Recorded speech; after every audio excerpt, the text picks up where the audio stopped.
You need to know, or rather Kenyans need to know, that there's a lot happening on the political scene, and most of it is happening in back rooms. Most of it is happening behind the scenes.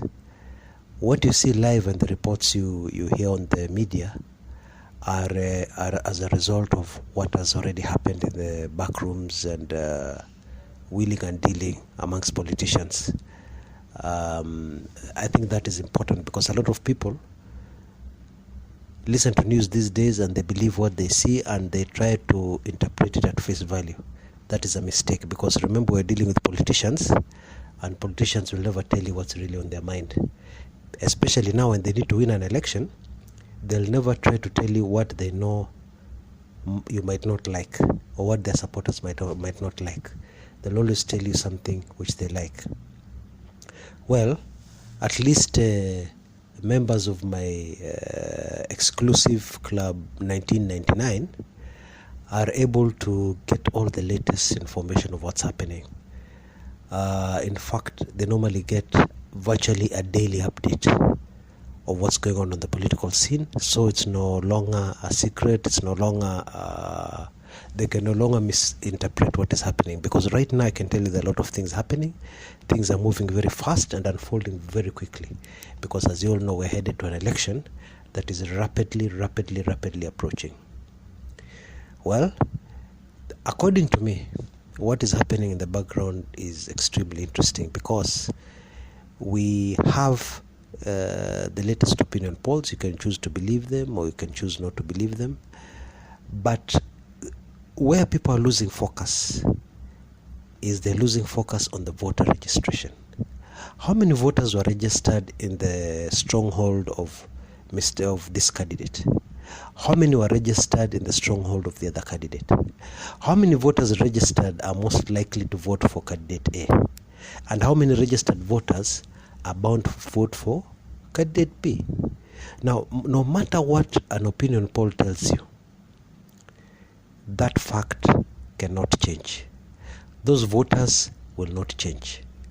The voters in Central Province will not wake up one day and be very attracted to the policies of one Raila Amolo Odinga and then decide at the last minute to change their vote.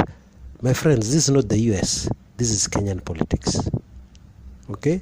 And the same way, there are no voters in Raila strongholds who will wake up one morning and decide that, we really like Jubilee policies. We think Jubilee is better of the two evils. Let us just vote Jubilee. It will never happen. And so as long as we keep on being taken around in circles, especially by media, analysts who are trying to change Kenya into the US, and yet we know very well that in Kenya people vote according to tribe. That one you cannot remove them there. This gets very confusing.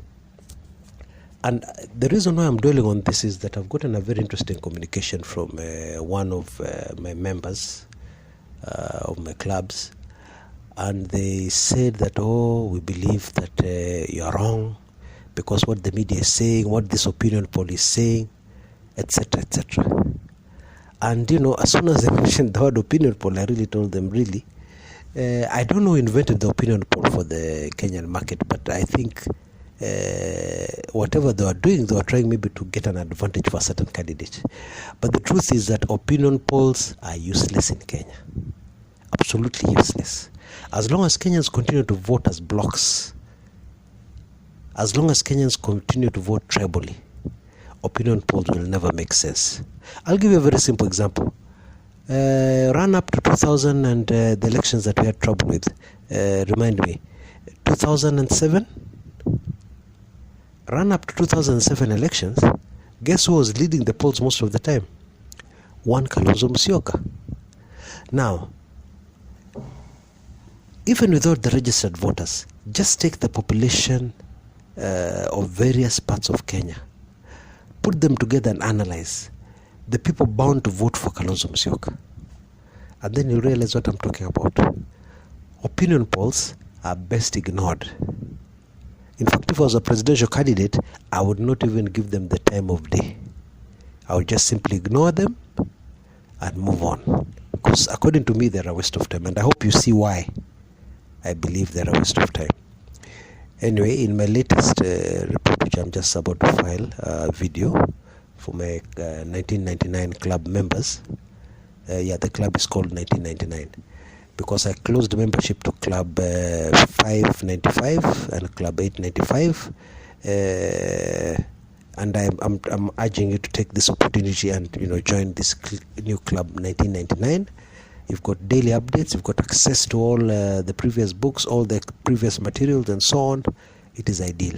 Anyway, in the report I'm just about to make to them, I'm going to highlight the position of our current president from where he sits, the big challenge that is facing him,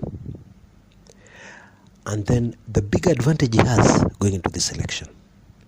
Because some people don't see it that way. Some people see, there have been so many defections. I'm going to also cover the issue of the defections and what they really mean to the Jubilee Party. In my view, the opposition are still asleep. I'm just talking honestly. They're still asleep. They're still behaving like this is the US. My friends, this is not the US. This is Kenya. In the US, the voting, the politics is very different. It makes sense to have a presidential debate because it could turn the vote. It could make a difference to the election results. In Kenya, you have 100 million presidential debates. They'll have absolutely zero impact on the results of the elections. So according to me, it's a waste of time. Because look at the terrain, look at the way the people vote. Anyway, so I dwell on that.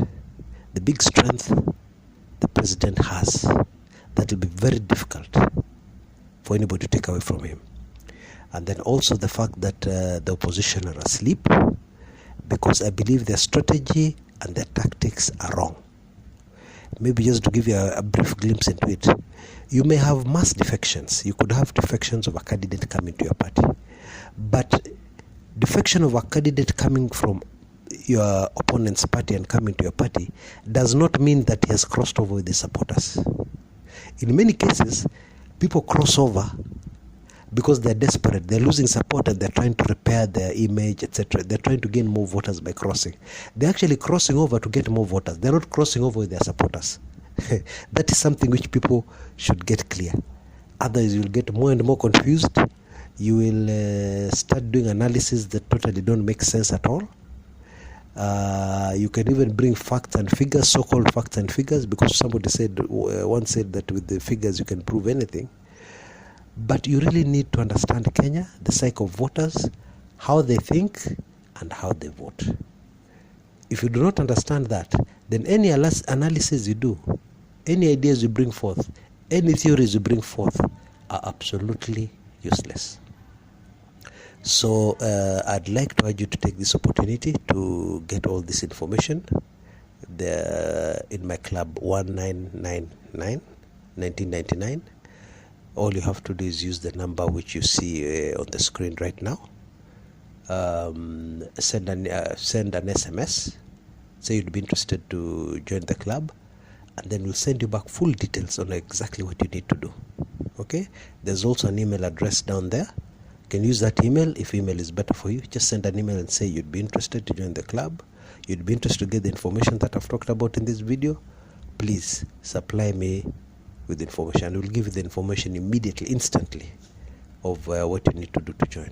So thank you very much. Till next time, this was Chris Kumekuja. Bye. Have a great day, wherever in the world you are. Thank you.